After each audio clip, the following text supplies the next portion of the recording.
On March 26, 2018, heavy boots strike the sun-baked terracotta tiles of a luxury villa compound in the resort town of Puerto Vallarta. The sprawling estate sits behind high stucco walls, shielding a fugitive from the coastal highway just 50 yards away.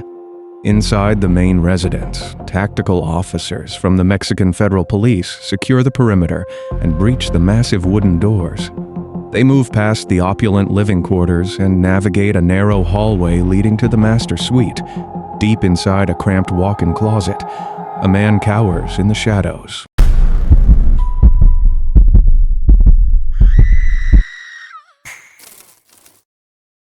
In the year 2000 and onward, ambitious professionals flock to Albany, New York, seeking personal breakthroughs.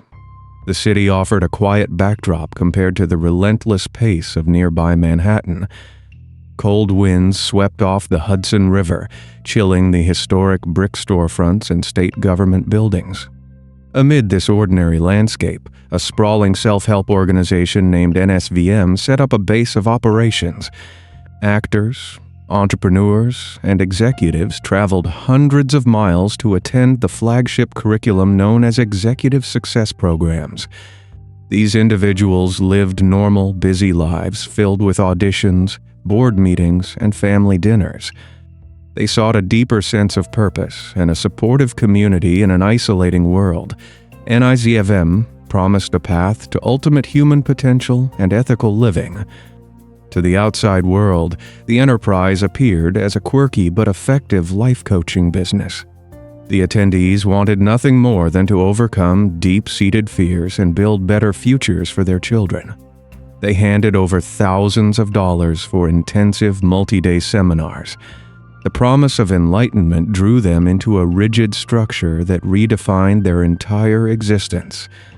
The organization sustained this facade by weaponizing the American legal system against any initial critics. Raniere directed his wealthy financial backers to file endless defamation lawsuits against former members and concerned journalists. Inside the Albany Training Center, the physical environment mirrored the rigid hierarchy of the organization. The main auditorium stretched over 100 feet long, lined with rows of identical folding chairs facing a raised stage. Fluorescent lights cast a sterile glow over the attendees as they absorbed hours of complex philosophical lectures. Members wore colored sashes over plain clothing to denote their specific rank within the community. White sashes identified the novices, while yellow, orange, and green colors signaled advanced status. A strict code of ethics governed every interaction within these walls. Participants removed their shoes before entering the main floor, a gesture meant to strip away outside ego. Actress Sarah Edmondson joined the ranks to find focus for her demanding career. She built her entire social and professional network within the group over several years. The community became an indispensable anchor in her daily routine. Members celebrated birthdays together, shared apartments in the surrounding Albany neighborhoods, and launched joint business ventures. Participants signed ironclad non-disclosure agreements upon entering the first workshop. The fine print in these contracts prevented attendees from discussing the proprietary teachings with their own spouses or therapists. The constant group activities created a powerful illusion of enduring friendship and profound mutual support. At the apex of this complex hierarchy stood the enigmatic founder, Keith Raniere. Members trusted him with unquestioning devotion, viewing him as a visionary genius. The curriculum demanded that all followers address him alone as Vanguard or Grandmaster. His co-founder, a former psychiatric nurse named Nancy Salzman, held the revered title of Prefect. Raniere cultivated a vast mythos around his intellect and his supposed humanitarian goals. He claimed his proprietary methods could cure conditions like Tourette syndrome with mere conversational therapy. He told followers his techniques could fix deep psychological trauma and help children speak up to 13 languages. These grandiose claims cemented his status as an infallible guide in the minds of his followers. When desperate family members contacted local police departments in the mid-2000s, the authorities hit a rigid bureaucratic wall. Desk sergeants looked at the signed liability waivers and the corporate paperwork, classifying the disputes as civil matters. Law enforcement agencies in upstate New York lacked the specialized training to recognize the subtle indicators of coercive control. They saw educated, affluent adults attending expensive seminars and assumed no exploitation could happen. The police filed the missing person reports away in dusty cabinets, trusting the superficial appearance of consent. This devastating systemic failure provided Raniere with an impenetrable shield of legitimacy. Beneath the facade of self-improvement, a profound darkness took root in the inner circles of the organization. The psychological conditioning paved the way for severe forms of control and subjugation. Long before the public understood the true nature of NSIVM, Raniere implemented harsh punishments for perceived disloyalty. He manipulated a Mexican member named Daniela into total submission. Between the year 2010 and the year 2012, leaders confined Daniela to a solitary bedroom inside an Albany house. The room measured just 10 feet by 12 feet, containing a simple mattress and a small window blocked from the outside. She endured this isolation for 2 years as punishment for developing romantic feelings for a man other than Raniere. The leaders stripped her of all communication with her family and the outside world. They forced her to reflect on her supposed ethical failures while living in near total solitude. This hidden captivity served as a grim preview of the horrors yet to come. The organization justified the abuse as a required tool for her personal growth. The followers outside that locked door remained oblivious to the nightmare unfolding just steps away. The benevolent life coaching business concealed a labyrinth of psychological torture. He operated in plain sight for decades, protected by the very laws designed to ensure justice. The illusion of a benevolent, self-help community shatters in the year 2015. Raniere initiates the next phase of his grand design by creating a clandestine inner circle. He directs his top female lieutenants to recruit the most devoted women from the broader membership pool. This hidden subgroup operates under the name DOS, an acronym for a Latin phrase translating to master over slave women. The recruiters approach high-ranking members like Sarah Edmondson with promises of an elite empowerment circle. They present the invitation as a rare honor reserved for the most committed truth seekers. The initial meetings take place in quiet, unassuming coffee shops and private living rooms across New York. The physical distance between the public workshops and these hidden meetings creates an immediate sense of exclusivity.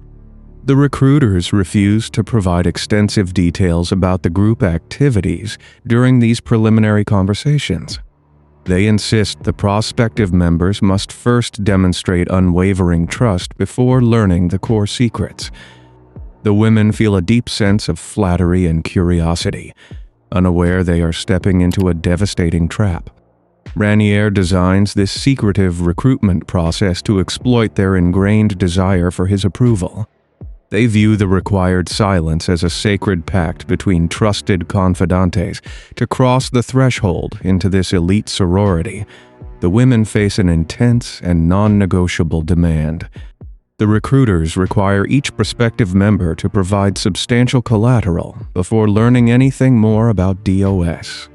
This collateral acts as a lifetime guarantee of absolute secrecy and total obedience to the group. The women must surrender compromising photographs of their own bodies. They must hand over the deeds to their homes and access to their personal bank accounts. The leaders demand damaging, handwritten confessions detailing supposed crimes or moral failings of the women and their family members. The recruiters instruct the women to place these digital files and physical documents into secure folders. They transfer these folders via encrypted messaging apps or hand-deliver them on small data drives. The recruiters claim this extreme requirement is a required mechanism to overcome internal fears and ensure lifelong commitment. They frame the surrender of dignity as the ultimate act of vulnerability and personal growth. The women, conditioned by years of intense psychological manipulation, rationalize the terrifying demand. They compile their most destructive secrets and hand them over to women they consider their closest friends. This profound betrayal of trust cements the foundation of a hidden psychological prison. Handing over this devastating material marks the definitive point of no return for the victims. The moment the digital files transfer to the leadership, the women become trapped in a vast web of systematic extortion. They believe they are joining a supportive sisterhood designed to shatter their personal limitations. Instead, they lock themselves into a power dynamic where the leaders hold the power to destroy their reputations, careers, and families. The collateral sits on secure servers, a constant unspoken threat hanging over every decision they make in their daily lives. The leaders use this leverage to demand unquestioning compliance with bizarre and extreme directives. The women can no longer walk away from the organization without risking the release of their most intimate secrets. The psychological dread seeps into their quiet moments, turning their own homes into invisible prisons. They wake up each day knowing their financial assets and family relationships remain hostage to a hidden council. Raniere relies on this precise mechanism to ensure his victims would not speak out against him. The self-help empire completes its transformation into an engine of total human subjugation. The descent into the darkest chapters of the organization begins with a simple, tragic exchange of trust. The invisible chains of blackmail prove stronger than any physical lock. The physical logistics of this extortion scheme required exact coordination across multiple state lines. Members living in distant cities like Vancouver or Los Angeles received their collateral demands via late-night phone calls. They sat in their darkened home offices, scanning passports, banking details, and handwritten confessions into specialized, encrypted software. The digital packets traveled through secure servers routed to the Albany headquarters, landing on hard drives controlled by top lieutenants. Once the transfer completed, the new recruits received their first set of agonizing rules. The leaders mandated that the women must reply to text messages from their masters within 60 seconds, day or night. If a woman missed the 1-minute window while showering or driving, she faced harsh verbal reprimands and threats of collateral release. The constant state of high alert shattered their nervous systems, causing profound sleep deprivation and chronic anxiety. They walked through their normal professional lives in a state of hidden terror, checking their phones every few seconds. The master and slave dynamic erased their remaining autonomy, reducing successful businesswomen to trembling subjects. Raniere orchestrated this entire nightmare from the comfort of his Albany townhouse, insulated from the direct consequences of his demands. The trap snapped shut, sealing the women inside a reality governed in full by fear and coercion. No one suspected the silent torment unfolding behind their forced smiles. Inside the Albany townhouses, a profound psychological darkness takes hold behind closed doors.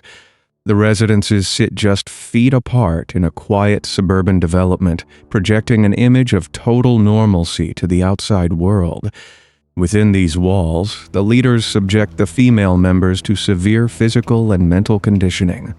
The masters enforce extreme calorie restrictions, demanding the women consume fewer than 800 calories a day.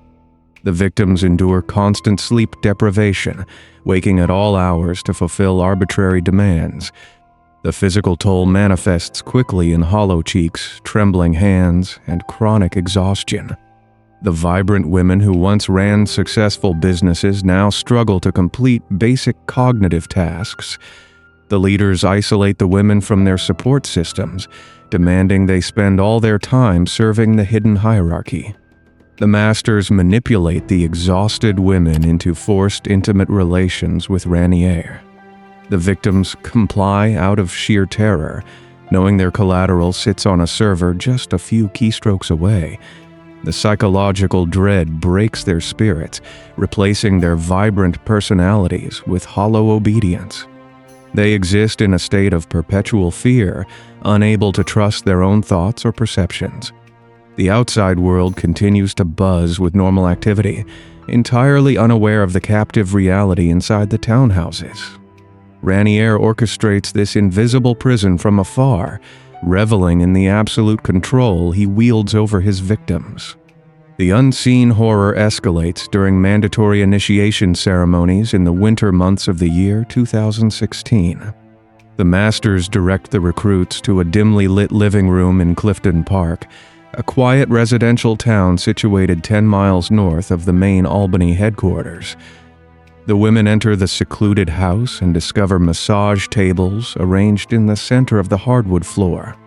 The leaders instruct the terrified victims to disrobe and lie flat on the tables.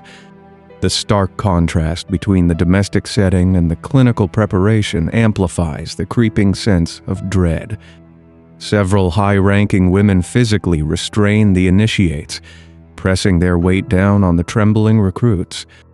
A practitioner steps forward, holding a medical cauterizing pen, a tool designed to burn human tissue to prevent bleeding during surgery. To create a false record of consent, Raniere engineered a chilling protocol for this exact moment. The leaders force the victims to look at a recording camera and speak a mandated phrase. The women must state, "Please brand me." It would be an honor before the searing heat touches their skin. The pen presses into their pelvic region, filling the small room with the acrid smoke of burning tissue. The masters tell the agonizing women the permanent mark represents the natural elements of the earth. The victims endure this excruciating trauma, only to discover later that the scar forms a stylized amalgamation of the initials of Keith Raniere and his top lieutenant Allison Mack. They realize they bear the permanent physical brand of their captor, marking them as literal property. As the reality of the extreme coercion sets in, a few brave defectors attempt to break the cycle of silence. They gather their remaining strength and travel to the stark, fluorescent lit offices of the New York Department of Health in downtown Albany. The defectors present their physical scars and detail the unsanitary conditions of the cauterizing ceremonies to the medical review board. They beg the officials to intervene and stop the unlicensed practitioner from inflicting further harm. The desperate plea hits a devastating dead end within the rigid bureaucracy of the state system. The investigators look at the provided video evidence and focus their attention on the spoken words of the victims.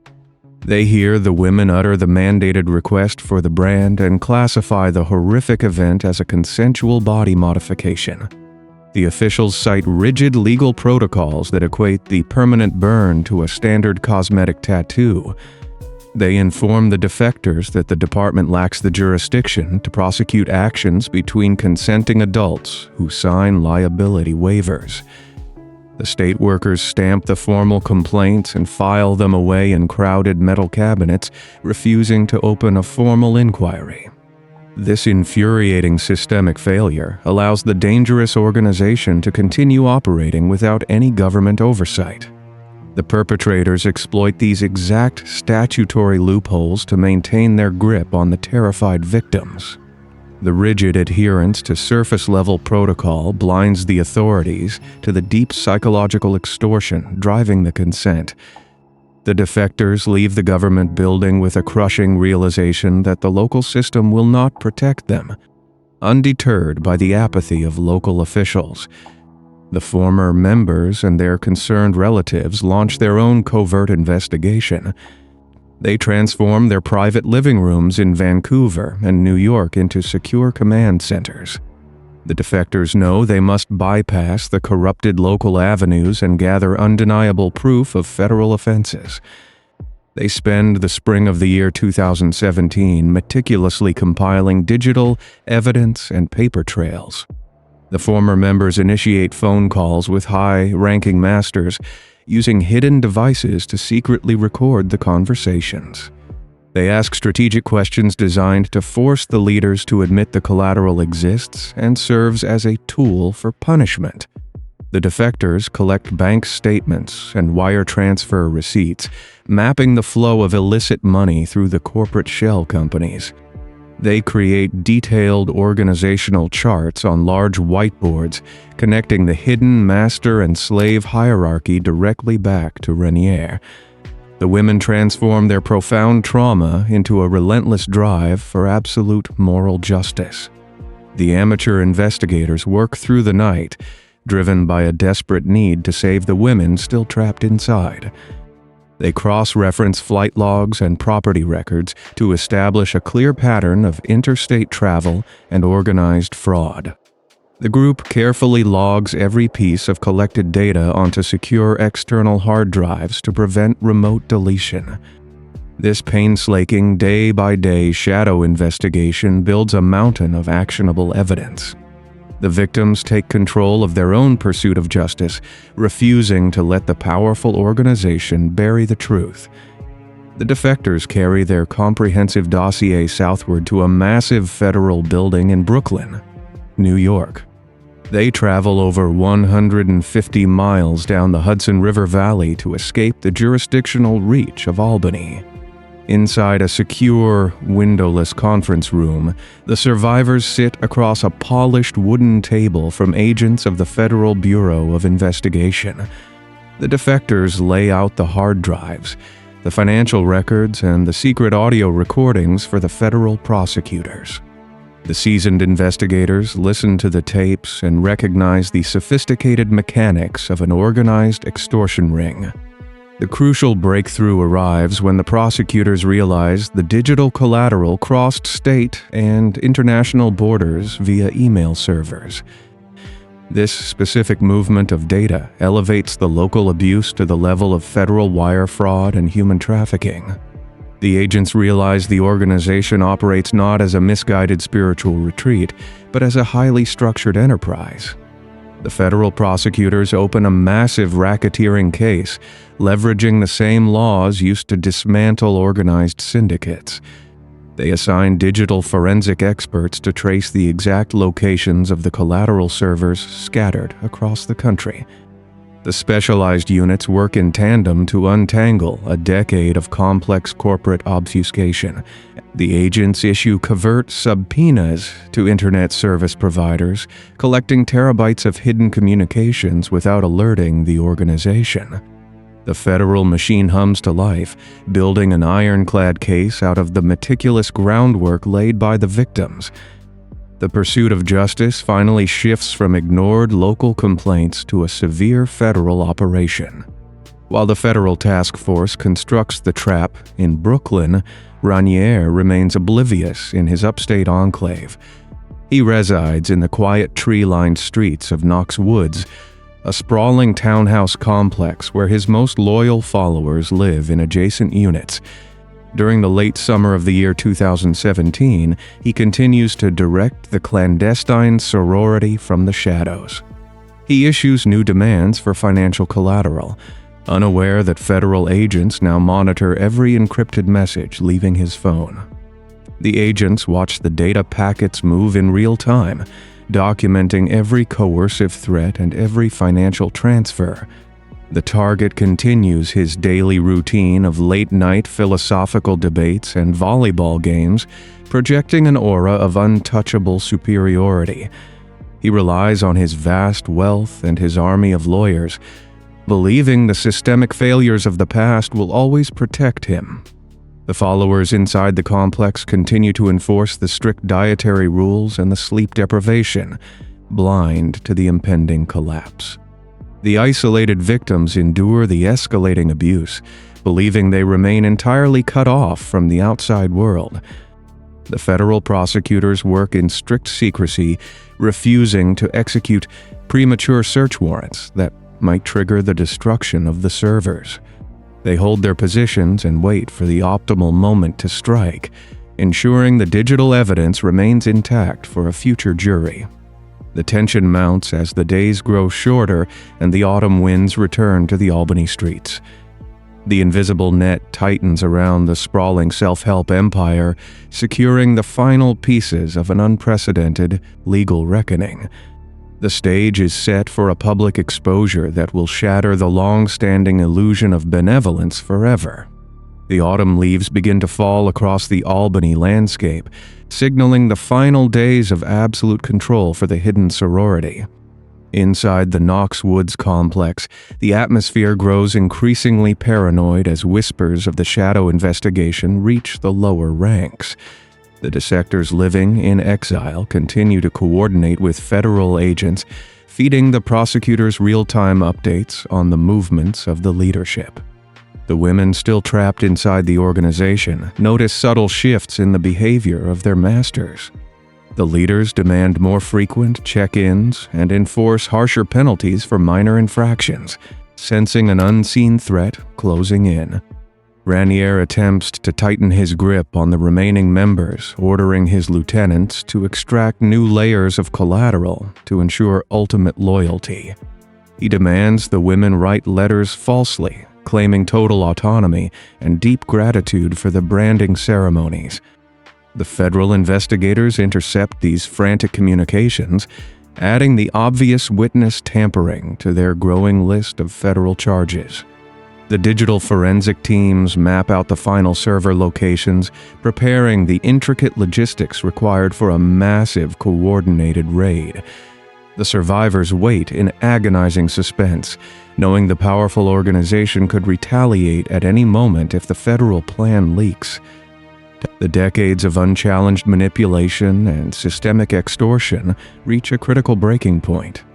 The immense weight of the collected evidence guarantees that the impending legal strike will be swift and devastating.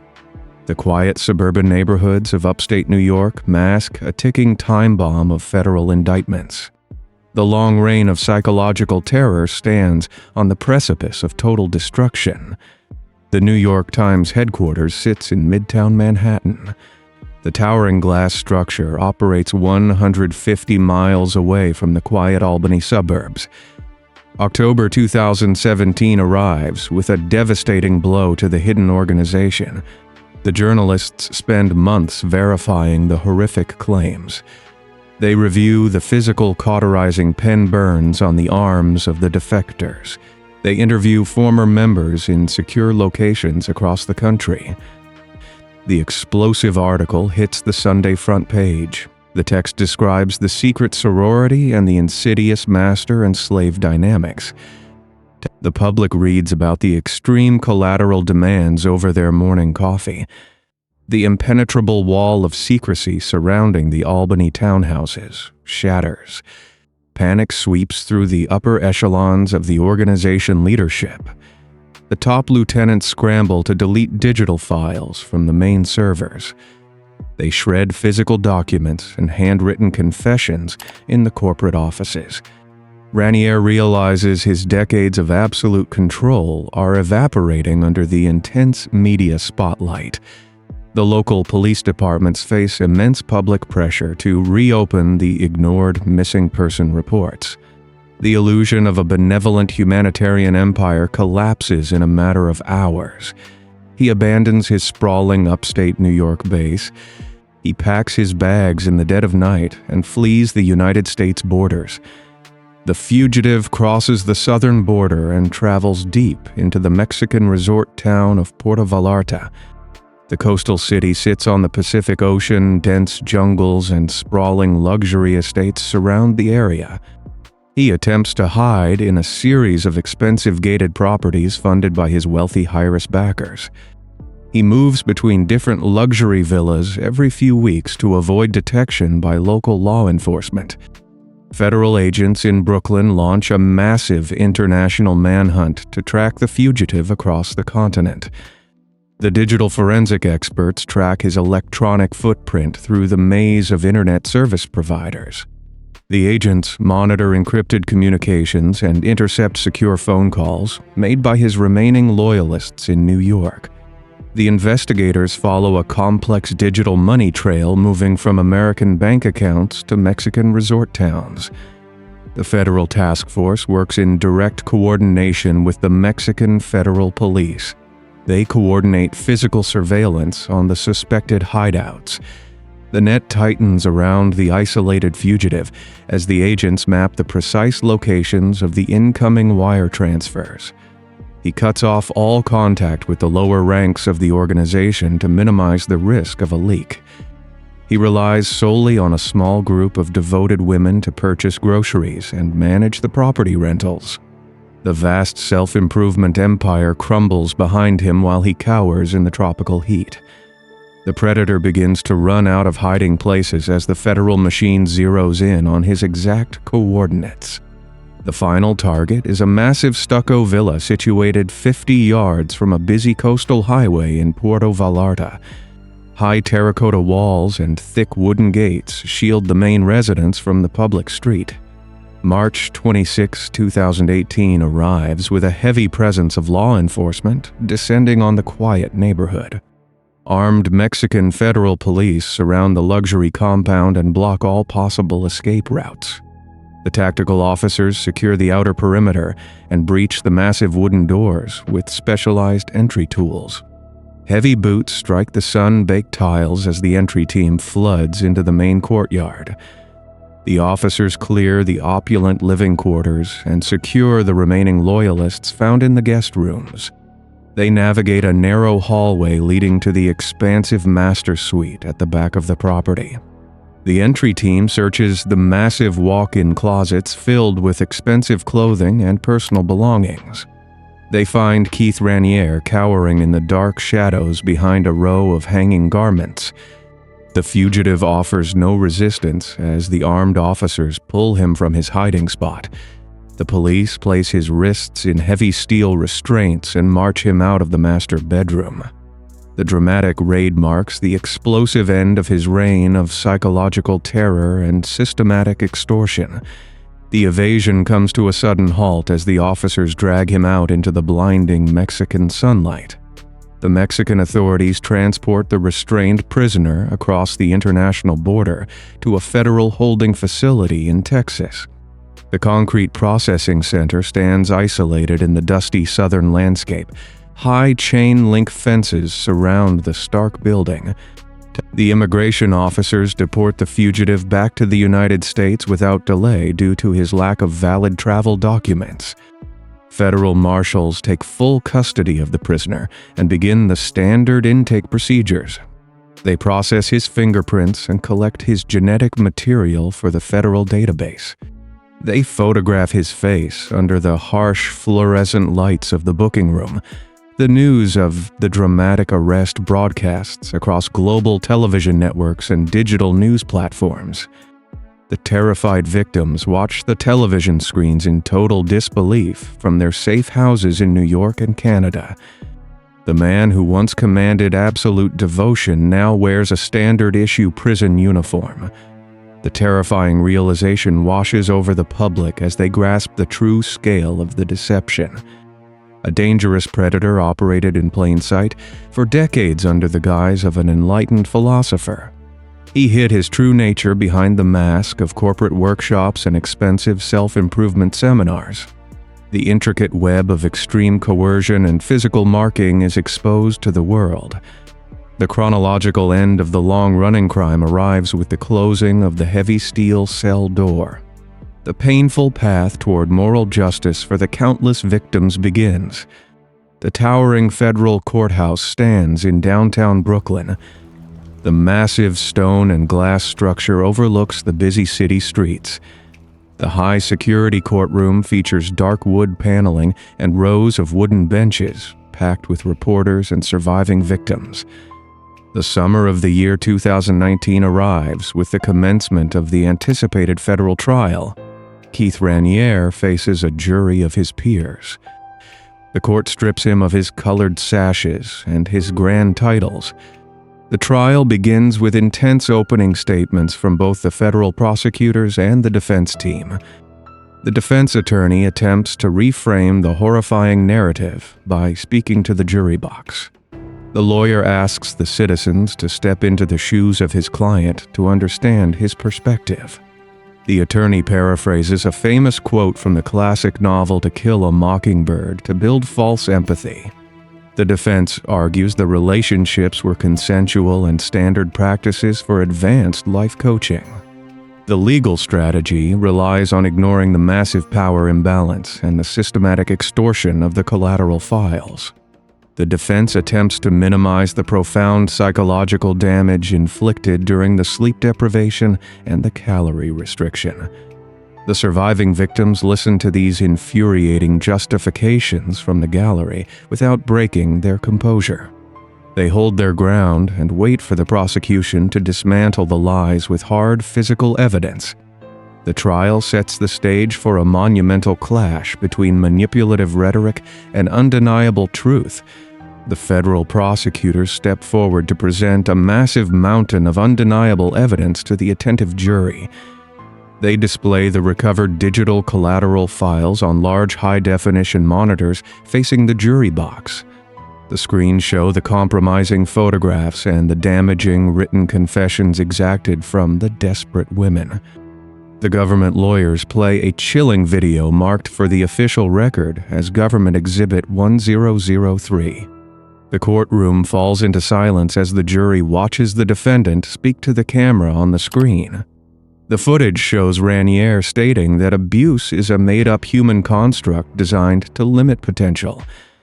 Lauren Salzman takes the witness stand as the sole co-defendant to testify against her former leader.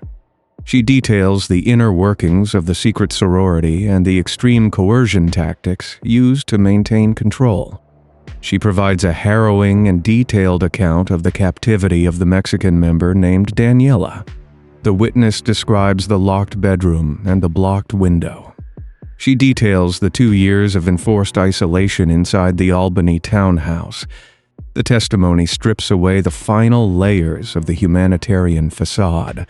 The details reveal a calculated engine of human subjugation. The jury sees the exact mechanics of a vast exploitation ring operating behind corporate liability waivers. The physical evidence and the direct witness accounts form an unbreakable chain of legal guilt. June 19, 2019 arrives. The jury deliberates the massive amount of evidence and reaches a definitive conclusion. The foreperson stands and reads the verdict in the tense and silent federal courtroom. The jury convicts the defendant on all major federal counts presented by the government prosecutors. The sweeping convictions include racketeering and racketeering conspiracy spanning over a decade. The jury finds him guilty of sex trafficking and forced labor conspiracy. The convictions also cover wire, fraud, conspiracy, and severe exploitation, crimes relating to a 15-year-old victim named Camila. The judge accepts the verdict and schedules the final sentencing hearing for October 27, 2020. On that autumn day, the judge delivers a crushing and decisive punishment to the convicted leader. The court sentences Keith Raniere to 120 years in a high-security federal prison. The judge fines him $1.75 million to strip away his remaining financial power. The court orders the convicted man to pay $3.5 million in massive financial restitution. This specific financial penalty covers the exact cost of surgical brand removals and intensive mental health treatments for his many victims. The federal justice system holds the predator accountable for decades of hidden destruction and manipulation. The massive prison term guarantees the arrogant leader will never subjugate another human being for the rest of his natural life. The sweeping federal operation systematically dismantles the entire leadership structure of the sprawling organization. Top lieutenants Claire Bronkman and Allison Mack receive significant federal prison sentences for their specific roles in the conspiracy. Nancy Salzman receives her own prison term for enabling the decade of abuse. Lauren Salzman receives a sentence of federal probation due to her extensive cooperation with the government investigators. The convicted leader attempts to appeal his massive sentence from behind the walls of his prison cell. He claims the federal agents planted digital evidence of exploitation materials on his personal camera equipment. The Second Circuit Court of Appeals rejects these fabricated claims in October 2025. The appellate judges uphold the original convictions and confirm the integrity of the digital forensic investigation. By August 2026, all of his top lieutenants complete their assigned prison terms and return to society. The self-improvement empire, known as NXVM, stands defunct. The training centers remain closed and abandoned. The Department of Justice seizes all remaining corporate assets and bank accounts linked to the criminal enterprise. Keith Raniere remains locked inside the United States Penitentiary in Tucson. He resides in a specialized sex offender management program deep within the concrete walls of the high-security facility. The survivors reclaim their stolen futures and find true empowerment in the total destruction of their former captor.